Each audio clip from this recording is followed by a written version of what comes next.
रत्नागिरी सिंधुदुर्ग लोकसभा मतदार निवडणुकीसाठी म्हणून महायुतीचा उमेदवार अद्याप जाहीर झालेला नाही। तर दुसरीकडे महाविकास आघाडीकडून उमेदवार विनायक राऊत आज उमेदवारी अर्ज दाखल करणार आहेत। विनायक राऊतांसमोर उमेदवार कोण याची चाचपणी सुरू आहे।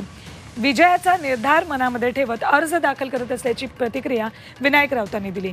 कोकण हा शिवसेनेचा बालेकिल्ला आणि तो राहणारच।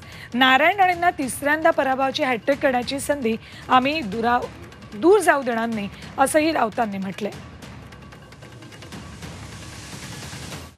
कोण ना कोण समोर येईल, त्याला पराभूत करायचं आहे आणि आपल्याला जिंकायचं आहे, ह्या निश्चयाने आम्ही कामाला लागलेलो आहोत। शिवसेना हा बालेकिल्ला आहे, कोकणचा पुन्हा बालेकिल्ला आणि तो राहणारच आहे। शिवसेना उद्धव बाळासाहेब ठाकरे या पक्षाचा बालेकिल्ला कोकण आहे, होता, आहे आणि राहणारच आहे।